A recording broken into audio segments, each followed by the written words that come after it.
అందరికీ నమస్కారం. గంగాధర్ గారు నాకు 20 ఏళ్ళుగా మిత్రుడు. స్నేహానికి ప్రాణం ఇచ్చే మనిషి. ఆయన గురించి ఒక్క మాటలో చెప్పాలంటే గొప్ప సంఘజీవి. సమాజానికి నిరంతరం సేవ చేయాలనే తపనతో ఉండేటువంటి వ్యక్తి. ఈ జనాన్ని జాగృతం చేయాలని పాత్రికేయ పాత్రను స్వీకరించాడు. కానీ అది కేవలం లౌకిక అవసరాల వరకే పరిమితం అవుతుంది అని భగవంతుడు చక్కని గాత్రం ఇచ్చాడు. తన మధుర గానంతో వీళ్ళకి ఆనందం చేకూరుద్దామని సినిమా రంగంలో ప్రవేశించి తన గానామృతంతో అందరినీ ఆనందింపజేశాడు. ఆయన అక్కడ తృప్తి పొందల.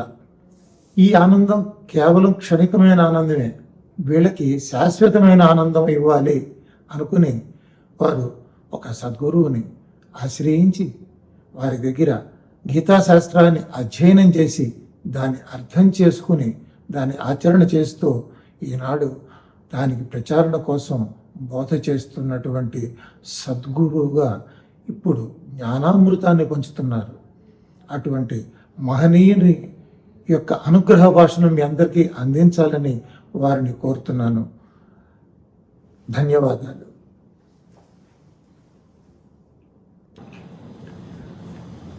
వసుదేవసుతం దేవం కంసచాణూరమర్దనం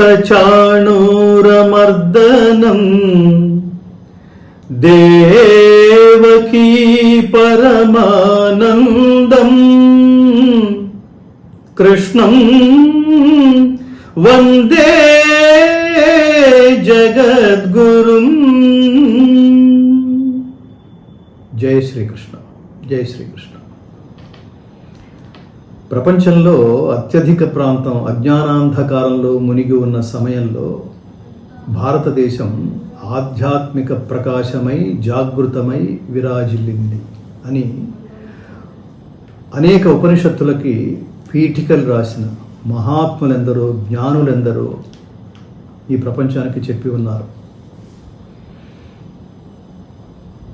వేదాలు పరమాత్ముని ముఖపద్మం నుండి జ్ఞాన సందేశంగా ప్రపంచానికి అందించబడితే అవి జనసామాన్యానికి చాలా దూరంగా ఉన్నాయనే భావన ఉంది. వేదాంతాలుగా ప్రసిద్ధి చెందిన ఉపనిషత్తులు కూడా జనసామాన్యానికి దగ్గరగా లేవనే భావన ఉంది. ఈ రెండిటి సారాంశంగా ఒక సందర్భంలో శ్రీకృష్ణ పరమాత్మ, జగద్గురువైన శ్రీకృష్ణ పరమాత్మ అర్జునుడనే విద్యార్థిని నిమిత్తంగా చేసుకుని ప్రపంచ మానవాళిని సన్మార్గంలో నడిపించడం కోసం చేసిన జ్ఞానబోధ, కర్తవ్యబోధే భగవద్గీత. భగవద్గీత ఇతర గ్రంథాలలాగా మానవుల చేత రచించబడింది కాదు. సాక్షాత్తు పరమాత్మని ముఖపద్మ నుండి వెలువడిన మహోత్కృష్టమైన దివ్య సందేశం ప్రతి మానవుడు ఆచరించవలసింది, ఆచరించతగింది భగవద్గీత. భగవద్గీత లోతులకు వెళితే మనకు అర్థమయ్యేది భగవద్గీత కేవలం హైందవ జాతి సముద్ధరణ కోసం బోధించబడింది కాదు మిత్రులారా. భగవద్గీత యావత్ మానవ జాతి సముద్ధరణ కోసం పరమాత్ముడు మనందరికీ అందించింది. అయితే దీన్ని జనసామాన్యానికి మరింత చేరువలోకి తీసుకువెళ్ళడం కోసం నాకు గురుతుల్యులైన మహాత్ములు సామాన్యులకు అందుబాటులో ఉండే శైలిలో, సరళిలో భగవద్గీత మనిషిని మనీషి చేస్తుందా, గీత మనిషిని మనీషిగా చేస్తుందా అనే గ్రంథాన్ని రచించి సామాన్యులకి, ఇటు విద్యార్థుల నుంచి అటు రిటైర్మెంట్ దశలో ఉన్న వాళ్ళ వరకు, అంటే పండితుల నుంచి పామరుల వరకు అర్థమయ్యే సులభ శైలిలో అందించేందుకు చేసిన ప్రయత్నం మహాద్భుతం, విశేషమైన ప్రయత్నం. ఈ ప్రయత్నం చేసిన మహాత్ములు వేదమాతరం పత్రిక సంపాదకులు బ్రహ్మశ్రీ శ్రీమాన్ విశ్వనాథ శోభనాద్రి అనే మహాత్ములు. వారి కార్యాచరణకు పూనుకోవడం, సిద్ధులవ్వడం నాకు చాలా ఆనందం కలిగించింది. వర్తమాన సమాజంలో ఇవాళ ప్రతి మనిషికి చేరవలసింది భగవద్గీత. భగవద్గీత అంటే మతం కాదు, జ్ఞానం. భగవద్గీత అంటే మతం కాదు, ధర్మం. భగవద్గీత అంటే సర్వ మానవాళికి ఆశాదీపం, సాధకులకు కల్పవృక్షం. భగవద్గీత నేర్చుకుంటే, గీత నేర్చుకుంటే రాత మార్చుకున్నట్టే. భగవద్గీత జీవన గీత, మరణ గీత కాదు, కారాదు.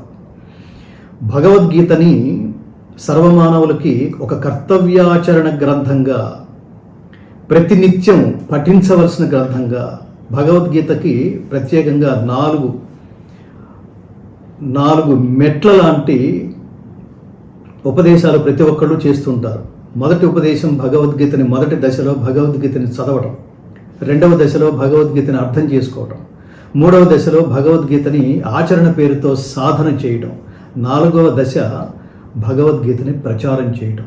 ఇన్ని దశలు పూర్తి చేసుకుని వాళ్ళ భగవద్గీతని ప్రచారం చేయడం ద్వారా గీత మనిషిని మనీషిగా చేస్తుందా అనే సందేహం ప్రతి వాళ్ళకి వచ్చేది.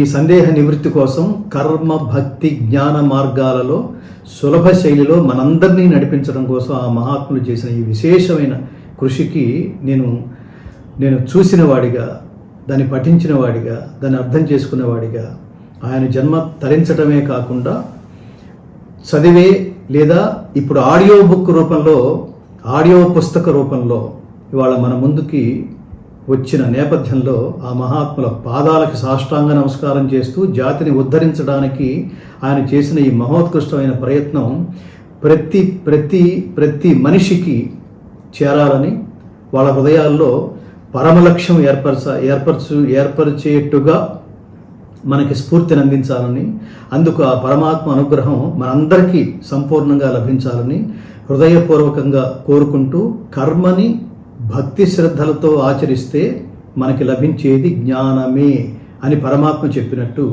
ఆ జ్ఞాన మార్గంలో మీరందరూ కూడా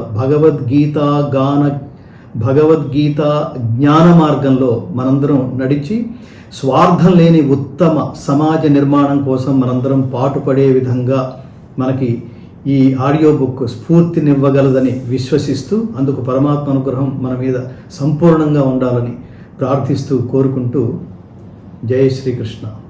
సర్వే జనా సుఖినో భవంతు. 6వ అధ్యాయం ధ్యాన యోగం. దీనినే ఆత్మ సంయమ యోగము అని కూడా అంటారు.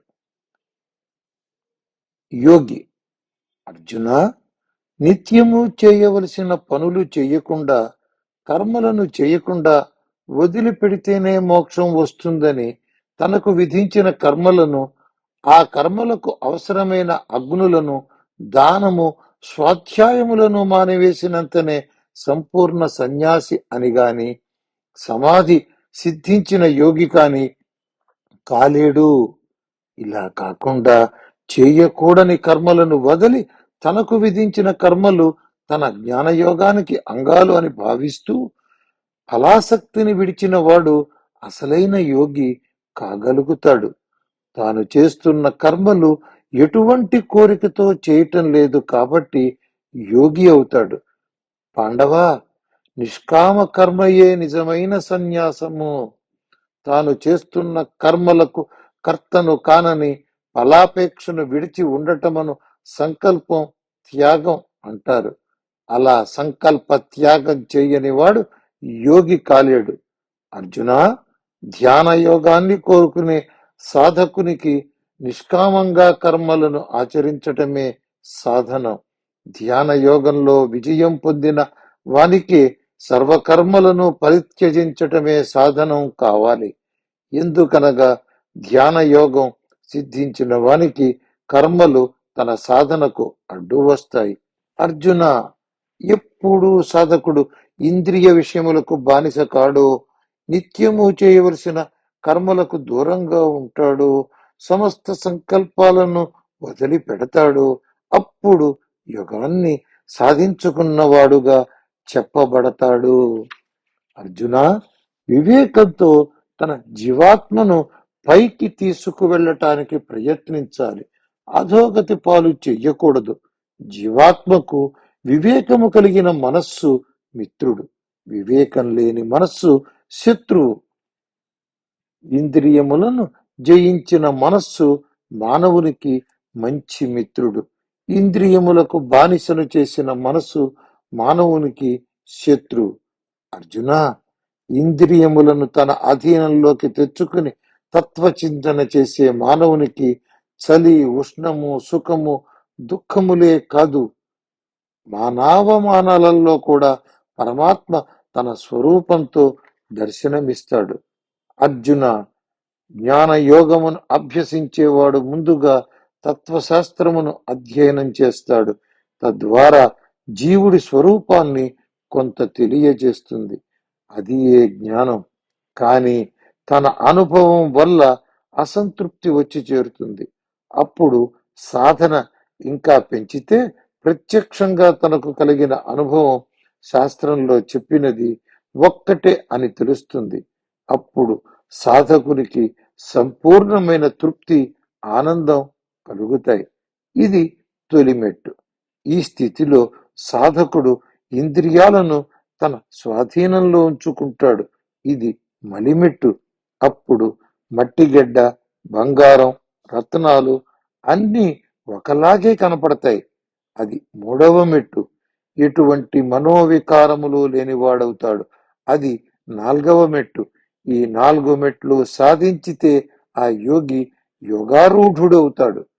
అర్జున, ప్రత్యుపకారం ఆశించకుండా నిస్వార్థంగా పరులకు ఉపకారం చేసే వారిలోనూ, ప్రేమను పంచే వారిలోనూ, శత్రువులలో ఒకరి వైపు ఉండకుండా తటస్థంగా ఉంటూ ఇరుపక్షాల వారి క్షేమాన్ని కోరే వారిలోనూ, తనకు గిట్టని వారితోనూ, తనకిష్టమైన వారితోనూ, మంచి పనులు చేసే వారిలోనూ, చెడు పనులు చేసే వారిలోనూ సమబుద్ధి కలవాడు ధ్యాన యోగులలో ఉత్తముడు, మోక్షమును పొందుతాడు అని శ్రీకృష్ణుడు చెప్పాడు. ధ్యాన యోగ లక్షణాలు. అర్జున, యోగ సాధకుడు రహస్యమైన స్థలంలో ఉంటూ ఒంటరిగా దేహమును, మనస్సును తన అధీనంలో ఉంచుకుంటూ ఆశలు వదిలివేసి తన మనస్సును అన్ని వేళల యందు పరమాత్మ యందు లగ్నము చేయాలి. అర్జున, అంతేకాదు, యోగ సాధకుడు ఒంటరిగా రహస్య స్థలంలో ఉంటూనే దేహమును, మనస్సును అదుపులో పెట్టుకుంటూ ఆశలు వదిలి ఎవరి నుండి ఏ దానమును, బహుమతులు తీసుకోకుండా తన మనస్సుని అన్ని వేళల యందు పరమాత్మ యందే నిలిపి ఉంచుకోవాలి. అర్జున, శరీరమును అనగా వెన్ను, తల, మెడ నిటారుగా కదలకుండా నిలిపి ఎటువంటి కదలికలు లేకుండా నిశ్చలంగా ఉంటూ తన నాసికాగ్రం అనగా ముక్కు చివర కనుబొమ్మల నడుమ దృష్టిని నిలిపి తన చూపులు ఇటు ప్రక్కకి అటు ప్రక్కకి పోకుండా ప్రశాంత మనస్సుతో భయములను తొలగించుకుని బ్రహ్మచర్యమును పాటిస్తూ ఉన్నటువంటి సాధకుడు మనస్సుని బాగా నియంత్రిస్తూ పరమాత్మ యందే లగ్నము చేసి పరమాత్మ ఒక్కడే ఉత్తమోత్తముడు అన్న భావనతో యోగమును ప్రారంభించాలి. అర్జున, ప్రతి యోగి ఈ విధంగా మనస్సును నిగ్రహించుకుని మనస్సుని ఏకాగ్రం చేసుకుంటూ ఉన్నచో మోక్షమునకు చేర్చే శాంతి పొందుతాడు. అర్జున, అతిగా తినేవానికి, అస్సలు తినని వానికి, అతిగా నిద్రించేవానికి, అతిగా మెలకువగా ఉండేవానికి యోగం లేదు, రాదు. అర్జున, జ్ఞానేంద్రియముల నుండి గ్రహించే విషయాలను ఆహారాలు అంటారు. కర్మేంద్రియములతో విషయముల వెంట తిరగటాన్ని విహారాలు అంటారు. ధ్యాన యోగమును ఆచరించు వానికి ఆహార విహారములు 2 నియమబద్ధంగా ఉండాలి. కాల నియమమే కాదు, పవిత్రత నియమం కూడా ఉండాలి. నిద్ర, మెలకువ కూడా నియమబద్ధంగా ఉండాలి. ఈ జాగ్రత్తలు తీసుకుంటూ సాధన చేస్తే ధ్యాన యోగం సిద్ధిస్తుంది. సిద్ధించింది అని తెలుసుకోవటం చాలా తేలిక.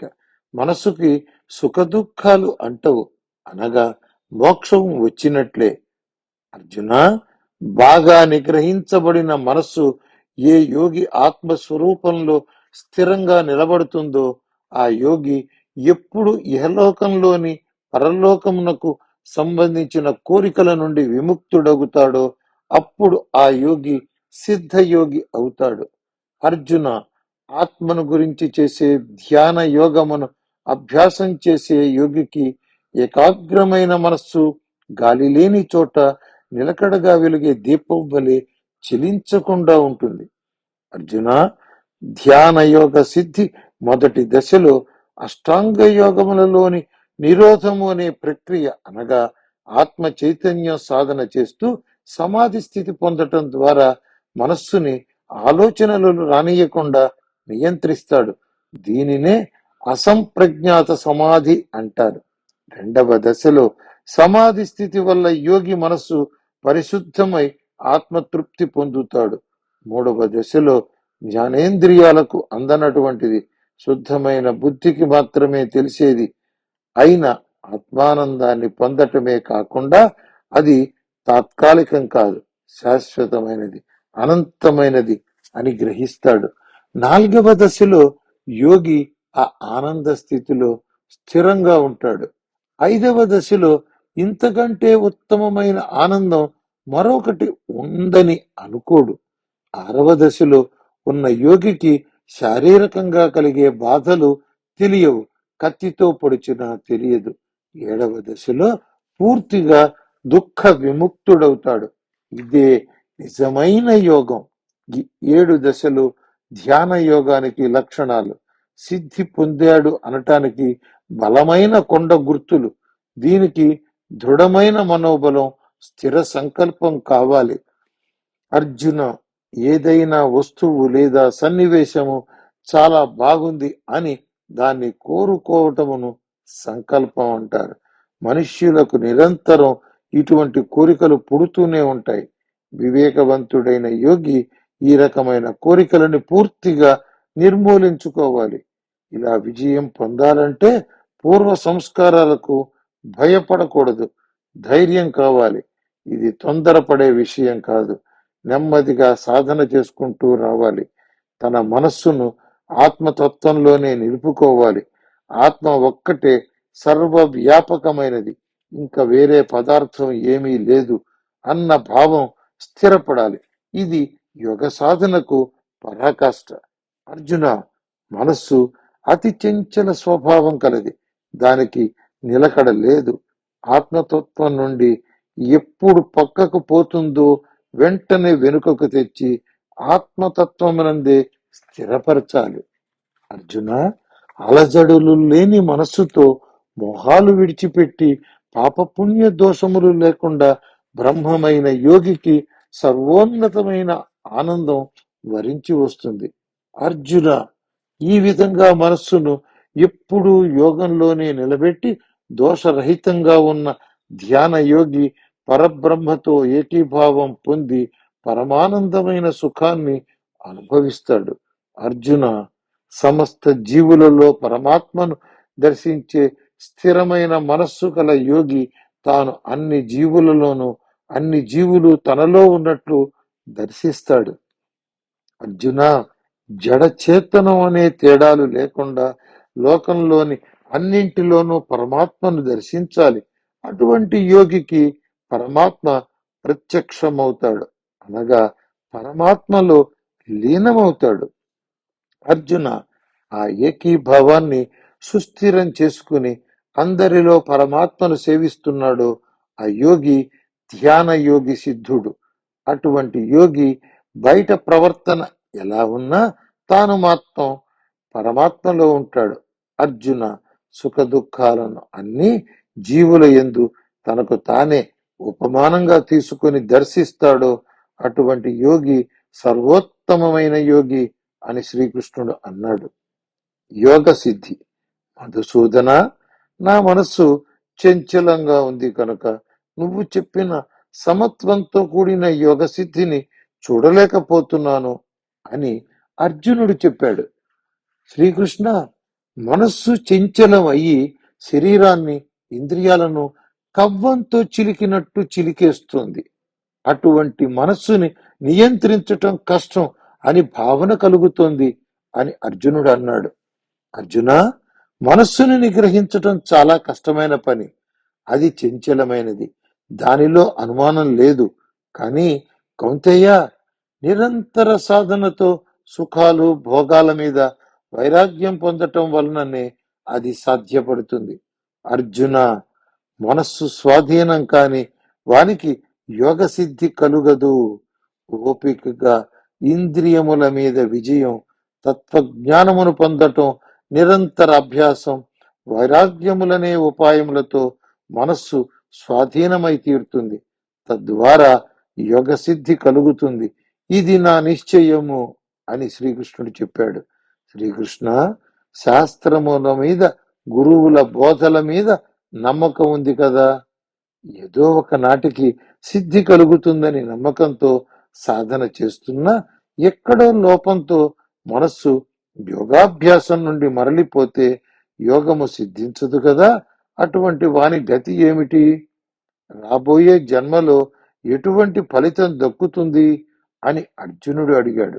శ్రీకృష్ణ, పరబ్రహ్మ సిద్ధి మార్గములో చెడినవాడు రెంటికి చెడ్డవాని వలె అప్రతిష్ట పాలగుతాడు కదా. చెదిరిపోయిన మేఘము వలె నశించడా అని అర్జునుడు అడిగాడు. శ్రీకృష్ణ, నా సంశయాన్ని పూర్తిగా తుంచివేయటానికి నువ్వే అర్హత కలిగిన వాడివి. నీవు తప్ప వేరెవరు ఈ సంశయాన్ని తీర్పలేరు అని అర్జునుడు అన్నాడు. అర్జున, అట్టి యోగ భ్రష్టునికి ఈ లోకంలో చెడు జరగదు, పరలోకంలోనూ ఏమీ జరగదు. మంచి పనులు చెయ్యటానికి ప్రయత్నించేవాడు అధోగతి పొందడు. యోగ సాధనలో నుండి జారినవాడు మరణించాక ఉత్తమ లోకాలు పొందుతాడు. అక్కడ కొంతకాలం ఉండి మరల భూలోకంలో ఉత్తమమైన జన్మలు పొందుతాడు. సదాచారం ఉన్న ఇళ్లలో, ధనవంతుల ఇళ్లలో పుడతాడు. లేక మహాజ్ఞానులు, యోగవంతులైన పేదవారి కుటుంబాల్లో జన్మిస్తాడు. గురునందన, ఆ తరువాతి జన్మలో పూర్వదేహమునకు సంబంధించిన బుద్ధితోనే జన్మిస్తాడు. అందుచేత పూర్వజన్మ సంస్కారం తోడై మరుసటి జన్మలో రెట్టించిన సంకల్పంతో యోగ సాధన చేస్తాడు. అర్జున, పూర్వజన్మ సంస్కారం వల్ల యోగ సాధనకు బలం చేకూరుతుంది. సాధన విశేషంగా చేయాలి. తన హృదయములోని పాపపు సంస్కారములను తుడిచిపెట్టుకోవాలి. అలా కొన్ని జన్మలు సాధన చేసిన తరువాత మోక్షం లభిస్తుంది. అర్జున, యోగి మంత్రమును అనుష్ఠానం చేసి తపస్సు చేసేవారి కన్నా చాలా గొప్పవాడు. తత్వశాస్త్రజ్ఞుల కన్నా గొప్పవాడు. వేదములో చెప్పబడిన కర్మలను ఆచరించే వారి కన్నా గొప్పవాడు. అందుచేత నువ్వు కూడా ఆత్మధ్యాన తత్పరుడువు కావాలి. అర్జున, ఎవరైతే శ్రద్ధగా తన మనస్సును నాయందే నిలిపి నన్ను ధ్యానిస్తాడో అటువంటి యోగి త్రిమూర్తులను ఆరాధించే భక్తుల కన్నా, యోగుల కన్నా ఉత్తముడు, నాకు ఇష్టుడు అని శ్రీకృష్ణుడు అర్జునుని సంశయాన్ని తీర్చాడు. అందరికీ నమస్కారం. ఈ వీడియో మీకు నచ్చినట్టయితే, ఇలాంటి మరిన్ని వీడియోలు చూడాలనుకుంటే మన ఛానల్ని లైక్ చేయండి, సబ్స్క్రైబ్ చేయండి. ధన్యవాదాలు.